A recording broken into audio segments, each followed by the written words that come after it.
Hey everyone, Mr. Wineland here, going over Chapter 12, Section 2, Statehood. We briefly talked a little bit about the direction of where the state was going. We talked in the last section that basically Oklahoma Territory was growing and Indian Territory was growing, and it was leading towards statehood to a point where the country couldn't ignore Oklahoma Territory and Indian Territory. And you can see by 1890, after some of the land runs, the population was at 61,000 Indian Territory and 197,000 in Oklahoma Territory. It grew exponentially. Just right here, quadrupled in Indian Territory. It basically up to 400,000, and then you see 300,000, just less than half in Oklahoma Territory. So pretty, about a third, I guess I would say. And then in 1907, you had over 722,000, and then just over 691,000. So we are seeing that more people are coming into the state, and the population has grown 7 times. The non-Indian population has grown in the Indian Territory 7 times than the Indian population.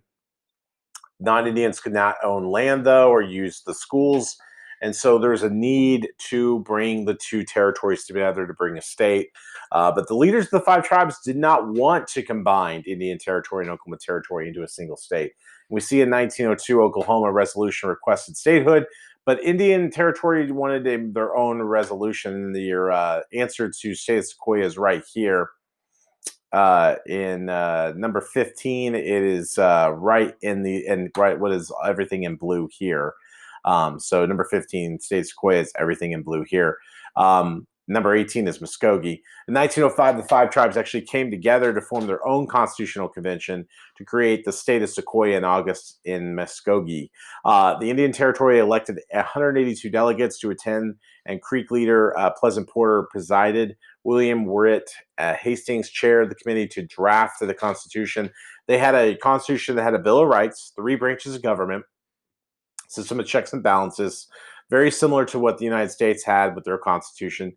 Delegates approved the Constitution, sent it to Congress, but ultimately, this issue of in favor, if discussion the issue was tabled in favor of discussion of unification. So basically, the state of Sequoia Constitution just got put aside, and we see that basically Congress had already been working on the Enabling Act, and listen, I think when they opened up the lands for runs, this is what they were doing to begin with. They were creating or getting ready the Enabling Act, and the Enabling Act, or the Hamilton Statehood Bill in 1906, provided for joining the twin territories, required people to organize a government similar to that of the states.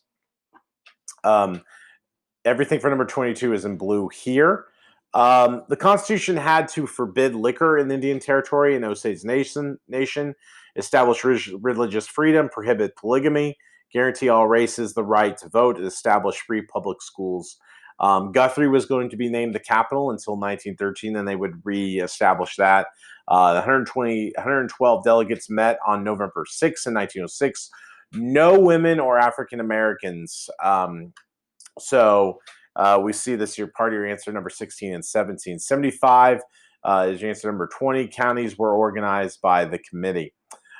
We do see, and some of those counties are already established even before that.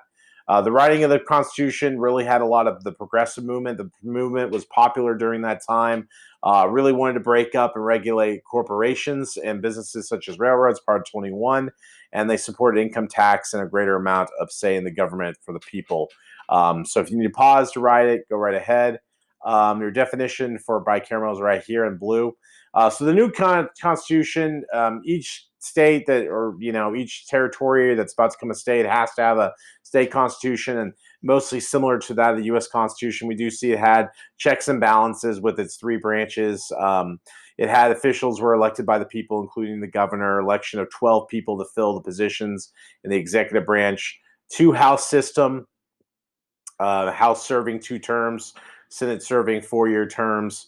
Um, so, or should probably add this in blue. It is the 2 house legislature. There you go. For your bicameral two-house legislature.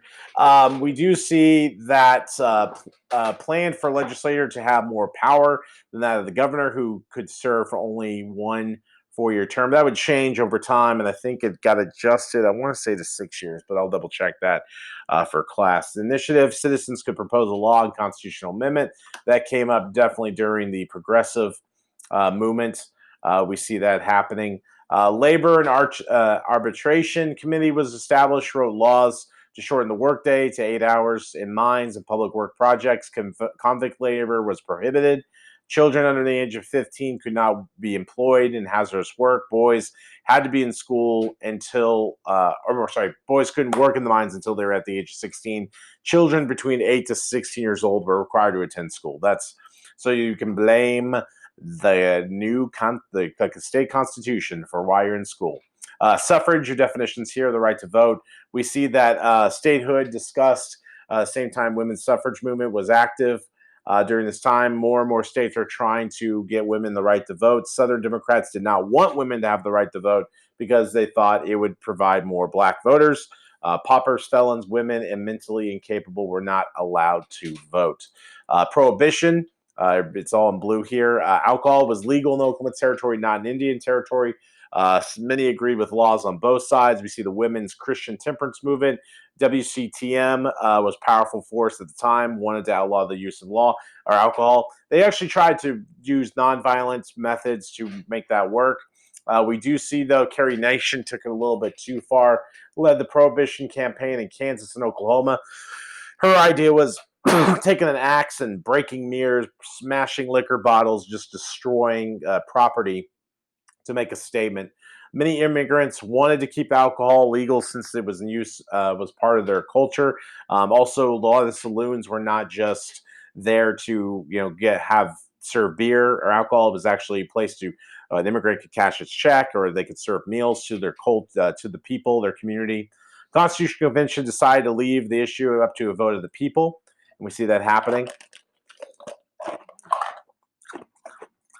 We do see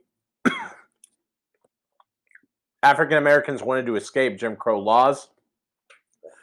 These limited the rights of blacks. Some delegates at the convention wanted to add Jim Crow provisions on segregation to the Constitution, but tabled that matter until statehood. All corporations had to be chartered by the state. We do see that right for blacks and business issues did come up. They could not influence political campaigns or own stock in competing firms. As far as this game's for business issues, sorry. Records were subject to state inspection. Large businesses were to be regulated by an elected corporation commission. We do see ratification would come eventually for our Constitution, completed after several months, considered very progressive, but later criticized for being inflexible. Accepted by popular vote on September 17th of 1907. Charles N. Haskell, Democrat, was elected governor. The Prohibition Amendment passed. 5 congressional representatives were elected, but we couldn't select senators. The meeting of the legislature until statehood in the meeting of the legislature. The legislature had to choose at that time. It's until I think the 17th Amendment, a little bit later on in 1913, 6 years later, until the people could actually vote directly for their senators. We do see that